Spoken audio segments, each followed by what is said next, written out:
নমস্কাৰ মই মনিষা লৈ আহিছো এই মুহূৰ্তত হাজোৰ পৰা এক ডাঙৰ খবৰ উৰিয়াম ঘাট নহয় হাজোত একাংশ লোকে নিজেই নিজৰ ঘৰ ভাঙিছে নিজেই নিজৰ ঘৰ বান্ধি সামৰি খুতৰি লৈছে নিজেই নিজৰ ঘৰ ভাঙি সামৰি খুতৰি লৈ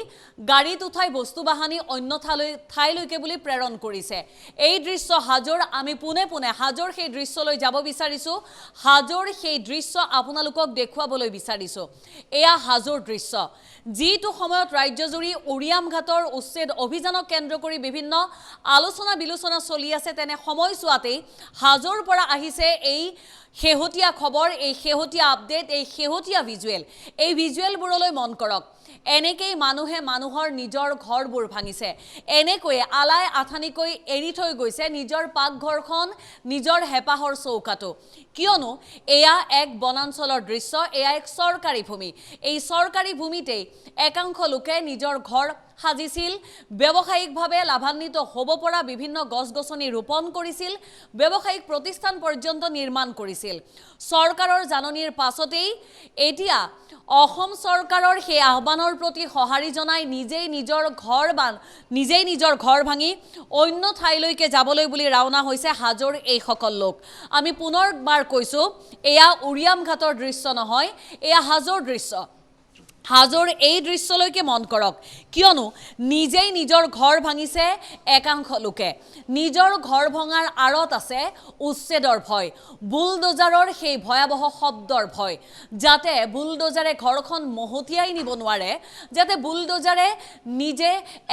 এপদকৈ গঢ়া সম্পদবোৰ ভাঙি চিঙি চুৰমাৰ কৰিব নোৱাৰে তাৰ বাবে প্ৰশাসনৰ জাননীৰ প্ৰতি সঁহাৰি জনাই নিজেই নিজৰ ঘৰ ভাঙি সম্পদসমূহ সামৰি খুতৰি লৈ গাড়ীত উঠাই অন্য ঠাইলৈকে বুলি প্ৰেৰণ কৰিছে আৰু আগবাঢ়িছে কোনো এক অন্য গন্তব্যস্থানলৈ বুলি এয়া হাজোৰ দৃশ্য উৰিয়াম ঘাটত উচ্ছেদ অভিযান চলি থকাৰ প্ৰাক মুহূৰ্ততেই হাজোৰ পৰা আহিছে এইসমূহ দৃশ্য উচ্ছেদৰ ভয়ে খেদিছে হাজোৰ একাংশ দখলকাৰীক 1 নং দোকনীয়া গ্ৰেজিং ৰিজাৰ্ভৰ প্ৰায় 150টা পৰিয়ালৰ দৃশ্য এয়া এই 150টা পৰিয়াললৈ উচ্ছেদৰ জাননী প্ৰেৰণ কৰিছিল প্ৰশাসনে আজিৰে পৰা প্ৰায়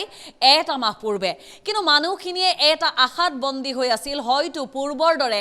এইবাৰো তেওঁলোকৰ ঘৰসমূহত বুলডোজাৰ নচলিব পাৰে উচ্ছেদ নচলিব পাৰে কিন্তু শেহতীয়াকৈ নামনি অসমৰ পৰা আৰম্ভ হোৱা অসম চৰকাৰৰ উচ্ছেদ অভিযানৰ পাছতে এতিয়া উচ্ছেদৰ ভয়ে খেদা এই 150টা পৰিয়ালে নিজেই নিজৰ ঘৰসমূহ ভাঙি এপদকৈ গোটোৱা সম্পদসমূহ সামৰি খুতৰি অন্য ঠাইলৈকে যাবলৈ বুলি সাজু হৈছে চৰকাৰী জাননী লাভ কৰাৰ পিছতে ঘৰবাৰী ভাঙি সেই ঠাই এৰিবলৈ সাজু হৈছে 150টা পৰিয়ালৰ শ লোক ৰাজ্যৰ মুখ্যমন্ত্ৰীৰ আহ্বানৰ প্ৰতি সমৰ্থন জনাই নিজেই সেই ঠাই পৰিত্যাগ কৰিবলৈ ব্যৱস্থা গ্ৰহণ কৰিছে দখলকাৰীয়ে আমি পূৰ্বেও কৈছো যে ইয়াৰ বাবে নিজৰ ঘৰখন ভাঙি উচন হৈ যাওক বুলডোজাৰৰ বিকট গৰ্জনে ঘৰখন শেষ কৰি পেলাওক সম্পদবোৰ ধাহিমুহি নিয়ক এনে এক কল্পনা এনে এক দৃশ্য কোনো মানুহে কেতিয়াও কল্পনা কৰিব নোৱাৰে কাৰণ এবিধ বৰ্তন কিনিবলৈও পাকঘৰৰ এপদ সামগ্ৰী কিনিবলৈকো মানুহক প্ৰয়োজন হয় অকণমান হলেও পৰিকল্পনাৰ গতিকে এপদকৈ গোটোৱা সেই সম্পদসমূহ যাতে নষ্ট নহয় তাৰ বাবে চৰকাৰৰ আহ্বানৰ প্ৰতি সঁহাৰি জনাই হাজোৰ এই সকল লোকে এনেদৰেই সেইসমূহ স্থান পৰিত্যাগ কৰিবলৈ নিজেই ব্যৱস্থা গ্ৰহণ কৰিছে কিন্তু এই সকল লোকৰ সমান্তৰালভাৱে দাবী চৰকাৰে তেওঁলোকক অন্য কোনো ঠাইত সংস্থাপিত কৰক কিয়নো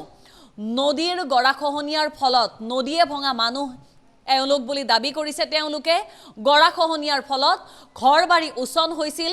নদীয়ে কাঢ়ি লৈ গৈছিল তেওঁলোকৰ ঘৰবাৰী ভেটি মাটি টুকুৰা আৰু তাৰ পাছতে এনেদৰে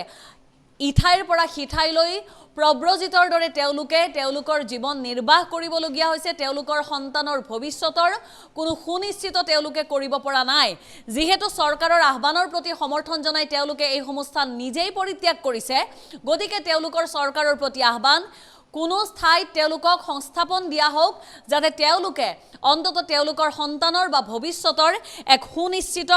পথ মুকলি কৰিব পাৰে নিজৰ ভেটিমাটি বানপানীত হেৰুৱাই গ্ৰেজিং ৰিজাৰ্ভত তেওঁলোকে ঘৰ সাজিছিল বুলি দাবী আৰু প্ৰশাসনে পূৰ্বে কেইবাবাৰো গ্ৰেজিং ৰিজাৰ্ভখনত উচ্ছেদ চলাইছিল যদিও এই সকল দখলকাৰীয়ে পুনৰ বসতি স্থাপন কৰিছিল ৰিজাৰ্ভখনত কিন্তু এইবাৰ তেওঁলোকে উচ্ছেদৰ এইসমূহ যিখন জাননী এই জাননীখনক সহজভাৱে লোৱা নাই এই জাননীখনৰ পাছতেই তেওঁলোকে এইবাৰ হস্তম হৈছে আৰু এনেকৈ উৰিয়াম ঘাট নহয় এইবাৰ হাজোত চৰকাৰৰ আহ্বানৰ প্ৰতি সঁহাৰি জনাই নিজেই নিজৰ ঘৰ ভাঙি এনেকৈ তিনপাতৰ বলটো খুলি তিনপাত সমূহ সামৰি খুতৰিলৈ তেওঁলোক যাবলৈ বাধ্য হৈছে কিয়নো চৰকাৰে সিদ্ধান্ত লৈছে যিসমূহ বনভূমি একাংশ লোকে দখল কৰি থৈছে ব্যৱসায়িক কামত নিয়োজিত কৰিছে 1891 চনৰ বন সুৰক্ষা আইনৰ অধীনত সকলোকে সেই ঠাইৰ পৰা আঁতৰোৱা হ'ব দখলমুক্ত কৰা হ'ব সমান্তৰালভাৱে বনভূমিসমূহ বনাঞ্চল ৰূপে গঢ়ি তোলা হ'ব কিন্তু এইসমূহ দিশৰ পৰা চাবলৈ যোৱাৰ উপৰিও আন কিছু প্ৰশ্ন নিশ্চিতভাৱে আহি পৰে যি ধৰ্মাৱলম্বী লোকৰেই নহওক কিয় যি পৰিস্থিতিৰেই লোক নহওক কিয় যি ভূমিতেই নাথাকক কিয় এওঁলোকো মানুহ তেজ মঙহৰ একোজন জীয়া মানুহ এই মানুহখিনি কলৈ যাব যদিহে তেওঁলোকে তেনে স্থায়িত চৰকাৰী ভূমিত দখল কৰিছিল তেওঁলোকে তাত বসতি স্থাপন কৰিছিল বসতি স্থাপন কৰাৰ প্ৰাৰম্ভিকতেই তেওঁলোকক বাধা দিয়া নহল কিয় তাত নিগাজিকৈ থাকিবলৈ লোৱাৰ পৰিয়াল পোহপাল দিয়াৰ পৰিয়ালৰ বাবে এটা স্বনিৰ্ভৰভাৱে তেওঁলোকে চলাৰ বাট মুকলি কৰাৰ পাছত এই সিদ্ধান্তলৈকে আহিবলগীয়া হ'ল কিয় চৰকাৰী ভূমি দখলমুক্ত কৰা হোক চৰকাৰী ভূমি দখলমুক্ত কৰাৰ যিসমূহ নীতি নিয়ম আছে সেইসমূহ নীতি নিয়ম মানি চলা হোক সেই আহ্বান প্ৰতিগৰাকীৰে ৰাজ্যৰ বিভিন্ন প্ৰান্তত এই উচ্ছেদক লৈ প্ৰতিবাদী কাৰ্যসূচীও দেখিবলৈ পোৱা গৈছে কালিৰ দিনটোত সংসদ ভৱনতো কংগ্ৰেছৰ সাংসদসকলৰ প্ৰতিবাদী কাৰ্যসূচী দেখিবলৈ পোৱা গৈছিল সমান্তৰালভাৱে আন এক জিয়া প্ৰশ্ন জিয়া কথা মানুহৰ মনে মগজুৱে চলি থকা এয়াই যে এওঁলোকো মানুহ এই মানুহখিনি এতিয়া কলৈ যাব এই ঠাইৰ পৰা উচ্ছেদ কৰাৰ লগে লগে নদীয়ে ভঙা এই সকল মানুহৰ পৰৱৰ্তী বসতি স্থান কি হ'ব তেওঁলোকৰ সন্তানৰ ভৱিষ্যত কি হ'ব এওঁলোক যদি ভাৰতীয় নাগৰিক তেনেহলে এওঁলোকৰ ভৱিষ্যত সুনিশ্চিত কৰিব কোনে আৰু চৰকাৰে দাবী কৰা অনুসৰি এওঁলোক যদি বাংলাদেশী বা অনুপ্ৰৱেশকাৰী তেনেহলে তেওঁলোকক এই ঠাইত বসতি কৰিবলৈ দিয়া হৈছিল কিয় এনেবোৰ প্ৰশ্নৰ উত্তৰ কোনে দিব কেতিয়া দিব কেনেকৈ দিব এই ধৰণৰ উত্তৰ বিচাৰিও এতিয়া ৰাজ্যৰ বিভিন্ন প্ৰান্তত আৰম্ভ হৈছে প্ৰতিক্ৰিয়া কিন্তু তাৰ পাছতো উৰিয়াম ঘাটৰ 11,000 বিঘা ভূমি উচ্ছেদ কৰিবলৈ লোৱাৰ প্ৰাৰম্ভিকতেই এয়া আহিছে হাজোৰ দৃশ্য হাজোত এনেকৈ 150টা পৰিয়ালৰ শ লোকে নিজৰ ঘৰ নিজেই ভাঙি ইটাৰ চপৰাটো পৰ্যন্ত লৈ অন্য ঠাইলৈ যাবলৈ চৰকাৰক সহযোগিতা কৰি অন্য ঠাইলৈ যাবলৈ বুলি তেওঁলোক হাজু হৈছে এই দৃশ্যই প্ৰমাণ কৰিছে চৰকাৰৰ উচ্ছেদ অভিযানত এইবাৰ বুকু কপিছে দখলকাৰীৰ আমি আপোনালোকক তেনে দখলকাৰীৰ কিছু মন্তব্য আছে মন্তব্যখিনি শুনাই ল'বলৈ বিচাৰিছো ছাৰে এতিয়া তাৰমানে আমাৰ এক নং দোকানীয়াত ৰিজাৰ্ভ আছে ৰিজাৰ্ভ বুলি আৰু আমাক নোটিছ পঠাইছি চাৰ্কেল অফিচৰ পৰা হাজোৰ পৰা তে সেইকাৰণে এতিয়া ইনভেকশ্যন কৰিব তে ঘৰদৰ আমি এনে ৰাইজে নোটিছটো পাই কিনে আমি ৰাইজে ভাঙিছোঁ কেতিয়াৰ পৰা আছিল আপোনালোক ইয়াতে আমি আছোঁ 25-30 বছৰ হ'ল ইয়াতে থাকবা তো ইয়াৰ মাজত তাৰমানে এইকেইদিন ইমান দিন থাকিলোঁ আৰু এতিয়া তাৰমানে আমি মানুহ হাজোৰে মানুহ আমি লোকেল মানুহ ইয়াৰে আমি বিদেশী মানুহ নহয় আমি কুবাৰ মানুহ নহয় আমি ইয়াৰে মানুহ আমি হাজোতে দিওঁ ভোট বাঙালপাৰা পঞ্চায়ত ভোট দিওঁ আমি এইখিনি তাৰমানে আমাৰ এতিয়াতো আমি ঘৰ দুৱাৰটো আমি ভাঙি লৈছোঁ এতিয়া সৰু সৰু চুলি পুলি লৈ কিনে এতিয়া আমি তিৰপলৰ তলত ৰৈছোঁ আমি এতিয়া দুখীয়া মানুহ এতিয়া আমি এইটোৱে অনুৰোধ জনাইছোঁ চিএম ছাৰৰ ওপৰত যাতে আমাক চিএম ছাৰে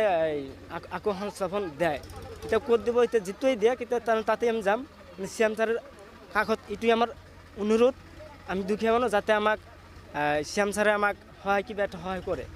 আমি পুনৰবাৰ কৈছোঁ এয়া উৰিয়াম ঘাটৰ দৃশ্য নহয় এয়া হাজোৰ দৃশ্য হাজোৰ এই দৃশ্যলৈকে মন কৰক কিয়নো নিজেই নিজৰ ঘৰ ভাঙিছে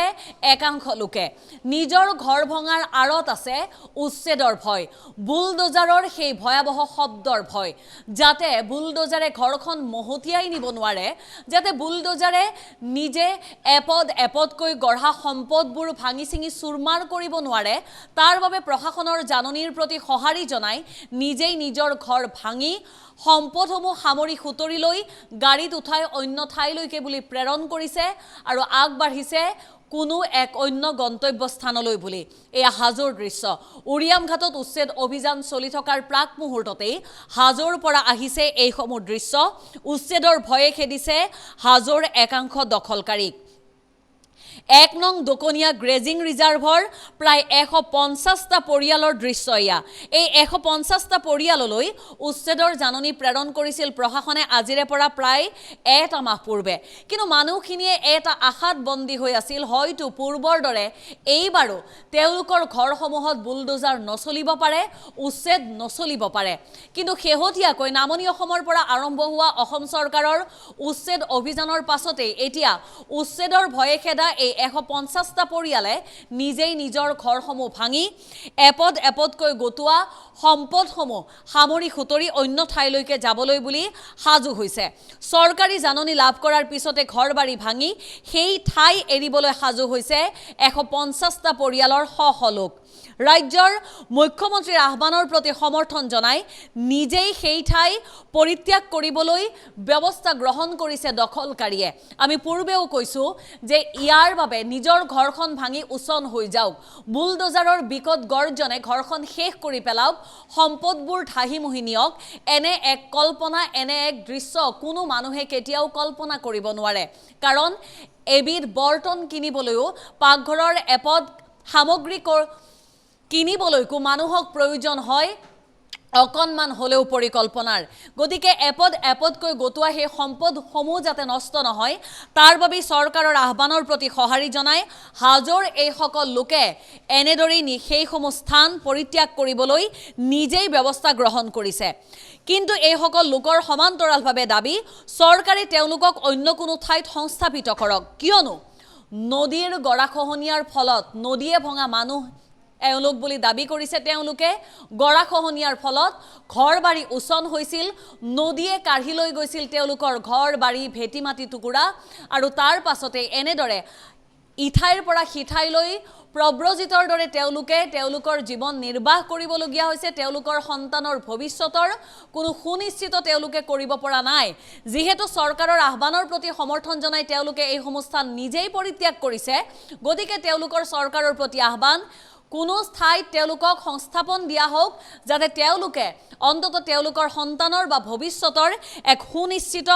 পথ মুকলি কৰিব পাৰে।